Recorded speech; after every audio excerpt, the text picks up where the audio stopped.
वसंतपुर की कहानी है वसंतपुर नाम के एक बड़े और व्यस्त शहर की। वसंतपुर शहर अपनी चमक धमक और लजीज खाने के लिए दूर दूर तक मशहूर था। शहर के बीचों बीच एक बहुत बड़ा और पुराना बाजार था। इस बाजार में वैसे तो सैकड़ों दुकानें थीं, लेकिन चर्चा सिर्फ 2 दुकानों की होती थी। एक थी शहर की सबसे बड़ी और आलीशान दुकान, जिसका नाम था धनराज की नवाबी बिरयानी, और ठीक उसके सामने सड़क के उस पार एक छोटा सा पुराना सा ठेला लगता था, जिसका नाम था मोहन की शुद्ध बिरयानी। एक तरफ अमीरी और दिखावा था, तो दूसरी तरफ गरीबी और सादगी। दोपहर का समय था। धनराज अपनी गद्दी पर बैठा नोट गिन रहा था। उसकी दुकान पर ग्राहकों की भीड़ लगी थी।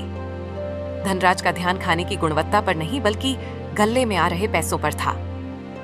तभी सेठ धनराज ने अपने नौकर रामू से कहा, अरे ओ रामू, हाथ जल्दी जल्दी चला, देख नहीं रहा ग्राहकों की लाइन लगी है। मालिक, मैं तो जल्दी ही कर रहा हूँ, लेकिन वो पतीले में बिरयानी खत्म होने वाली है और जो अंदर बची है वो कल की है। अरे तो क्या हुआ, तू ग्राहक को मना करेगा क्या? जा अंदर से वो कल वाला पतीला उठा ला। लेकिन मालिक, वो कल वाली बिरयानी में से अब थोड़ी महक आने लगी है। अगर किसी ग्राहक को पता चल गया तो हंगामा हो जाएगा। रामू की यह बात सुन के सेठ गुस्सा हो जाता है। चुप कर बेवकूफ, तू मुझे सिखाएगा कि धंधा कैसे करते हैं? तुझे मैंने नौकरी पर रखा है, सलाह देने के लिए नहीं। जा जल्दी लेकर आ। धनराज जानता था कि बासी खाने को ताजा कैसे दिखाना है। वो अपनी दुकान के पिछले हिस्से में गया, जहाँ कोई ग्राहक नहीं देख सकता था। वहाँ उसने अपनी जेब से एक छोटी सी शीशी निकाली और हंसते हुए बोला, ये दुनिया भी कितनी पागल है। इन्हें स्वाद से कोई मतलब नहीं, इन्हें बस खुशबू चाहिए, और खुशबू तो मेरे बाएं हाथ का खेल है। ये है मेरा जादुई मंत्र। सिर्फ 2 बूंद और सड़ी हुई बिरयानी भी ऐसी महकेगी जैसे जन्नत का खाना हो। धनराज ने उस बाजी और खराब हो चुके चावलों पर वो खतरनाक केमिकल छिड़क दिया। देखते ही देखते सड़े हुए खाने से केसर और गुलाब की तेज खुशबू आने लगी। वाह, क्या खुशबू है। अब इसे खाकर लोग उंगलियां चाटेंगे और मेरी जेब भरेगी। इसे कहते हैं दिमाग। वहीं दूसरी तरफ मोहन अपने छोटे से घर में सुबह सुबह मसाले तैयार कर रहा था। उसकी पत्नी राधा उसके पास बैठी उदास थी। सुनिए जी, आज घर में राशन खत्म हो गया है और सोनू की स्कूल की फीस भी देनी है। आप इतने महंगे मसाले और सबसे महंगे चावल क्यों खरीदते हैं? हम थोड़ा सस्ता सामान भी तो इस्तेमाल कर सकते हैं ना?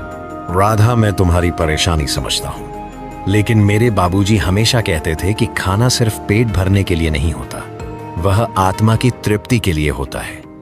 अगर मैं चंद पैसों के लिए लोगों को मिलावटी खाना खिलाऊंगा तो ऊपर वाले को क्या मुंह दिखाऊंगा? मैं जानती हूँ आप ईमानदार हैं, लेकिन उस धनराज को देखिए, वो लोगों को कुछ भी खिलाता है और महलों में रहता है, और हम दाने दाने को मोहताज हैं। धीरज रखो राधा, बेईमानी की कमाई बहुत जल्दी आती है, लेकिन टिकती नहीं। ईमानदारी का फल मीठा होता है, देर से ही सही पर मिलेगा जरूर। बाजार खुल चुका था। धनराज की दुकान से केमिकल वाली तेज खुशबू उड़कर सड़क पर आ रही थी। लोग उस खुशबू के पीछे चुंबक की तरह खींचे चले जा रहे थे। भाई साहब, क्या खुशबू आ रही है धनराज सेठ की दुकान से? ऐसा लगता है आज तो शाही दावत होगी। हाँ यार, खुशबू तो गजब है। वो सामने वाला मोहन तो सिर्फ 50 रुपए की प्लेट देता है, लेकिन उसमें वो मजा नहीं आता जो धनराज की 100 रुपए वाली प्लेट में है। चलो वहीं चलते हैं। इतना कह के वो दोनों धनराज की दुकान की ओर चले जाते हैं। यहाँ मोहन अपने ठेले पर ताजी बिरयानी सजाए बैठा था। उसने असली केसर और घी डाला था, लेकिन उसकी हल्की और प्राकृतिक महक धनराज के केमिकल की तेज महक के आगे दब गई थी। मोहन की आंखों में मायूसी थी। शाम के वक्त धनराज अपनी दुकान से बाहर निकला। उसने देखा कि मोहन का पतीला अभी भी भरा हुआ है और कोई ग्राहक नहीं है। धनराज जोर से हंसते हुए बोला, क्यों मोहन भाई, क्या हुआ? आज भी मक्खियां ही मार रहे हो क्या? अरे भाई, अगर बिरयानी नहीं बिक रही तो मेरे यहाँ बर्तन धोने की नौकरी कर लो। कम से कम शाम को 2 वक्त की रोटी तो मिल जाएगी। धनराज की बात सुनकर वहाँ खड़े कुछ लोग हंसने लगे। मोहन का दिल दुखा पर उसने मुस्कुराकर जवाब दिया, सेठ जी, वक्त वक्त की बात है। मैं कम कमाता हूँ पर रात को चैन की नींद सोता हूँ। मुझे डर नहीं लगता कि कोई मेरी मिलावट पकड़ लेगा। ए जा, बड़ी बड़ी बातें और बड़ा पाव खाते हैं। ये कलयुग है, कलयुग। यहाँ सच्चाई नहीं, दिखावा बिकता है। मेरी दुकान देख, इसे कहते हैं कामयाबी। तभी धनराज की दुकान पर एक ग्राहक ने पेट पकड़ लिया। वो दर्द से कराने लगा। अरे भाई, ये बिरयानी में कुछ गड़बड़ है क्या? जैसे ही खाया मेरे पेट में मरोड़ उठ रही है और इसका स्वाद भी कुछ अजीब सा खट्टा लग रहा है। धनराज तुरंत घबराया, लेकिन उसने अपनी चालाकी दिखाई। वो दौड़कर ग्राहक के पास गया। अरे बाबूजी, आप कैसी बातें कर रहे हैं? मेरी बिरयानी तो पूरे शहर में नंबर 1 है। लगता है आप पहले से ही बीमार होंगे या धूप की वजह से चक्कर आ गया होगा। रामू, जल्दी से साहब के लिए एक ठंडी बोतल ला फ्री में। नहीं भाई, मुझे नहीं चाहिए। मुझे डॉक्टर के पास जाना पड़ेगा। उफ, बहुत दर्द हो रहा है। ग्राहक वहां से चला गया। धनराज ने राहत की सांस ली। बच गया। अगर यह ज्यादा शोर मचाता तो बाकी ग्राहक भाग जाते। यह सब तमाशा दूर खड़ा मोहन देख रहा था। उसे शक तो था, लेकिन कोई सबूत नहीं था। उधर शहर के बड़े सरकारी दफ्तर में फूड इंस्पेक्टर अर्जुन अपनी फाइलों में उलझा हुआ था। सर, पिछले 1 महीने से वसंतपुर इलाके से बहुत शिकायतें आ रही हैं। अस्पताल के रिकॉर्ड बताते हैं कि वहां फूड पॉइजनिंग के मामले बढ़ रहे हैं। और हैरानी की बात यह है कि ज्यादातर मरीजों ने बाजार की बिरयानी खाई थी। हम बिरयानी? मैंने भी सुना है वहां 2 दुकानें हैं। क्या हमने वहां चेकिंग की? जी सर, 2 बार टीम गई थी, लेकिन वहां सब कुछ साफ सुथरा मिलता है। शायद वो लोग हमारे आने से पहले ही सतर्क हो जाते हैं। इसका मतलब मुखबिरी हो रही है। वर्दी देखकर चोर भाग जाते हैं। इस बार तरीका बदलना होगा। इस बार मैं खुद जाऊंगा, और वो भी ऐसे रूप में कि कोई पहचान नहीं पाएगा। रात हो गई थी। मोहन उदास होकर अपना ठेला बंद कर रहा था। आज की कमाई से बम मुश्किल अगले दिन का सामान आएगा। हे भगवान, ये कैसी परीक्षा है? क्या ईमानदारी का यही सिला है? अगर ऐसा ही चलता रहा तो मुझे गांव वापस जाना पड़ेगा। तभी एक भूखा भिखारी मोहन के पास आया। बेटा, बहुत भूख लगी है। कुछ बचा है क्या? हाँ बाबा, बहुत कुछ बचा है। आज बिक्री नहीं हुई। आप बैठिए, मैं आपको भरपेट खिलाता हूँ। खाना फेंकने से अच्छा है कि किसी के पेट में जाए। मोहन ने खुद भूखा रहकर वो सारी बिरयानी गरीबों में बांट दी। अगली सुबह इंस्पेक्टर अर्जुन ने अपनी पुलिस की वर्दी उतार दी। उसने फटे पुराने कपड़े पहने। अब वो शहर का सख्त इंस्पेक्टर नहीं, बल्कि एक लाचार बूढ़ा भिखारी लग रहा था। आज होगा असली फैसला। आज मैं स्वाद नहीं, इंसानियत परखूंगा। देखूं तो सही कौन क्या बेचता है। इंस्पेक्टर अर्जुन बाजार पहुंचा। वो लड़खड़ाते हुए चल रहा था।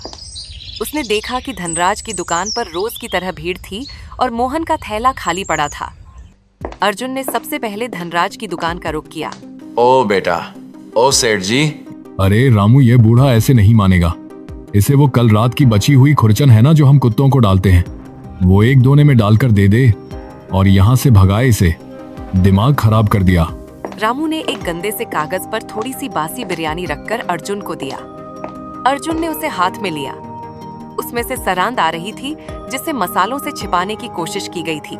उफ, ये तो चावल पूरी तरह सड़ चुके हैं और इसमें सिंथेटिक एसेंस मिलाया गया है। ये आदमी पैसे के लिए लोगों की जान ले रहा है। तभी इंस्पेक्टर अर्जुन ने धनराज से पूछा, बेटा, इसका स्वाद तो बहुत कड़वा है। ये तो खराब लग रहा है। मुफ्त की रोटियां तोड़ रहा है और ऊपर से नुक्स निकाल रहा है। चुपचाप खा और निकल, वरना डंडे मारकर भगाऊंगा। अपमान का घूंट पीकर अर्जुन वहां से उठा। उसने वो खाना चुपके से अपनी झोली में रख लिया, सबूत के तौर पर। फिर वो लड़खड़ाता हुआ सड़क पार मोहन के ठेले पर पहुंचा। बेटा, क्या गरीब को पानी मिलेगा? बहुत प्यास लगी है। अरे बाबा, आप यहाँ धूप में क्यों खड़े हैं? आइए, यहाँ छाया में स्टूल पर बैठिए। पानी नहीं, मैं आपको शरबत पिलाता हूँ। आप बहुत थके हुए लग रहे हैं। मोहन ने बड़े प्यार से उस बूढ़े आदमी को बैठाया और उसे ठंडा पानी और गुड़ दिया। जुग जुग जियो बेटा, तुम बहुत भले आदमी लगते हो। सामने वाले सेठ ने तो मुझे धक्के मारकर भगा दिया। अरे बाबा, वो बड़े लोग हैं, उनका बड़ा कारोबार है। मैं तो छोटा आदमी हूँ। आप भूखे लग रहे हैं, क्या मैं आपके लिए खाना लगा दूं? लेकिन बेटा, मेरे पास तो 1 फूटी कौड़ी भी नहीं है। मैं तुम्हें पैसे नहीं दे पाऊंगा। मोहन मुस्कुराते हुए बोला, पैसे कौन मांग रहा है बाबा? मेरे पिताजी कहते थे कि भूखे को खाना खिलाना सबसे बड़ी पूजा है। आज मेरी दुकान पर ग्राहक नहीं आए तो क्या हुआ?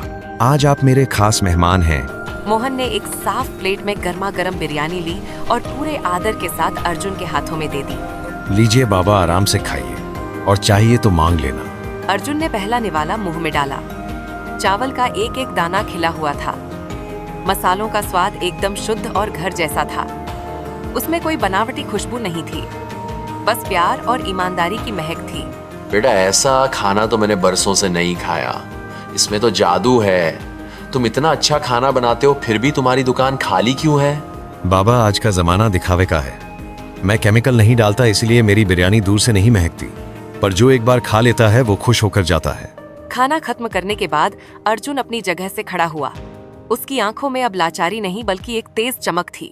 उसने अपनी कमर सीधी की और बोला, मोहन, तुम्हारा खाना तो लाजवाब है ही, पर तुम्हारा दिल उससे भी बड़ा है।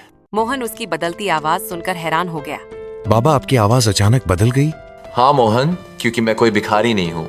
मैं इस शहर का फूड इंस्पेक्टर अर्जुन हूँ। यह सुनते ही आसपास के लोग भी रुककर देखने लगे। तभी अर्जुन ने अपनी पुलिस की वर्दी पहन ली। यह देखकर मोहन डर गया और घबराते हुए बोला, साहब, मुझसे कोई गलती हो गई क्या साहब? नहीं मोहन, गलती तुमने नहीं, उस सामने वाले बेईमान ने की है। तभी इंस्पेक्टर अर्जुन तेजी से सड़क पार करके धनराज की दुकान पर पहुंचे। धनराज अभी भी नोट गिनने में मगन था। अचानक अपने सामने एक सख्त अफसर को देखकर उसके पसीने छूट गए। अरे साहब, आप आइए आइए, क्या सेवा करूं? बिरयानी खिलाऊं? तेरी जहरीली बिरयानी मैंने चख ली धनराज, जिसे तूने अभी बासी और सड़ा हुआ कहकर एक बूढ़े को दिया था। वो बूढ़ा मैं ही था। क्या? वो आप थे? सर, मुझसे गलती हो गई। सर, माफ कर दो। मैं तो बस। चुप रह। तूने सिर्फ कानून नहीं तोड़ा, तूने लोगों का सेहत के साथ खिलवाड़ किया है। तेरी दुकान के पीछे वो केमिकल की बोतलें मैंने अपनी आंखों से देखी है। तभी कोने में छिपी पुलिस की टीम आ जाती है। पुलिस वालों ने तुरंत धनराज को पकड़ लिया। पूरे बाजार में सन्नाटा छा गया। पुलिस ने धनराज की दुकान से वो सारे केमिकल और सड़े हुए चावल बरामद कर लिए।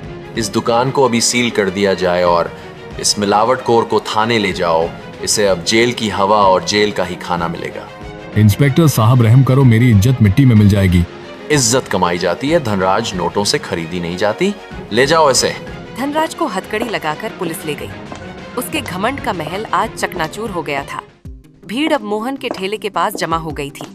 इंस्पेक्टर अर्जुन मोहन के पास आए और बोले, सुनो सब लोग, अगर असली खाना खाना है तो चमक धमक मत देखो, इस मोहन के पास देखो। इसने गरीबी में रहकर भी अपना ईमान नहीं बेचा।